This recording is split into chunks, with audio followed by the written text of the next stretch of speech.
संजीव झा जी, ये सरकार का आप लोगों पर आरोप है, सरकार ये कह रहा है कि विपक्ष बहुत अधीर हो जाता है, विपक्ष को ये नहीं पता कि किस सेंसिटिव इशू पर कैसे बात करनी है।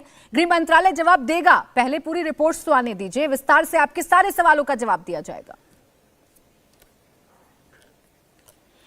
देखिए, मुझे लगता है कि ये मानने में किसी को कोई गुरेज नहीं है कि ये वर्तमान जो सरकार है ये अलोकतांत्रिक सरकार है। लोकतांत्रिक व्यवस्था में इनका विश्वास नहीं है। अगर आप बाहर सवाल पूछेंगे तो जेल भेज देंगे, अंदर सवाल पूछेंगे तो आपको संसद से बाहर निकाल देंगे।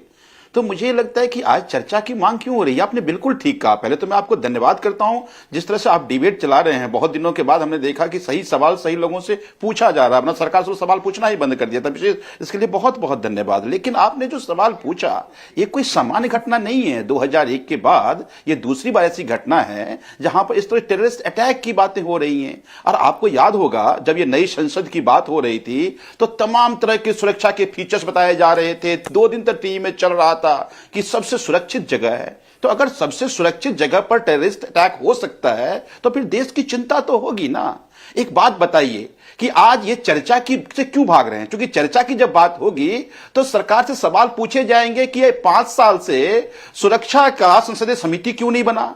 शायद यह भी सवाल पूछा जाएगा कि आज लोकसभा का उपाध्यक्ष क्यों नहीं है, क्योंकि लोकसभा के जो प्रक्रिया के हिसाब से उपाध्यक्ष जो अपोजिशन का होना चाहिए वो क्यों नहीं है, इनसे पूछा जाएगा ना। आप देखिए गृह मंत्री बाहर जाकर के सारी बात करते हैं।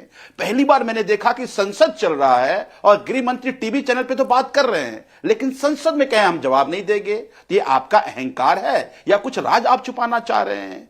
आप कह रहे हैं कि ये लोकसभा के स्पीकर का मसला है, दूसरी तरफ यूएपीए लगा रहे हैं। तो यूएपीए लगा रहे हैं तो इसका मतलब है कि आतंकवादी घटना थी और ये गृह मंत्रालय लगा रहा है। तो कैसे लोकसभा के सचिवालय और लोकसभा अध्यक्ष की बात है? संजीव झा जी, आप और आपकी पार्टी इसे आतांकवादी घटना मानते हैं या नहीं मानते? ये कह रहे हैं। ठीक है संजीव झा जी, आप इसे आतंकवादी घटना मानते हैं या नहीं मानते? कह रहा हूं ये हाँ।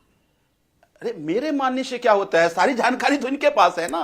तो ये बताएंगे आपका भी तो देखिए, अब आपके विपक्ष के जितने साथी हैं, संजीव जी एक मिनट सुन लीजिए, संजीव जी एक मिनट सुन लीजिए। आपके विपक्ष के जितने भी साथी हैं वो तो अपने अपने तरीके से इस घटना के बारे में जानकारी दे रहे हैं ना। कोई इसे आतंकवादी घटना कहता है, भूले भटके नौजवान कहता है, कोई कहता है तो बेरोजगारी और महंगाई की वजह से युवाओं का रोष है जो संसद में जाकर फूट रहा है। तो आपका भी तो कोई इस पर जवाब होगा ना।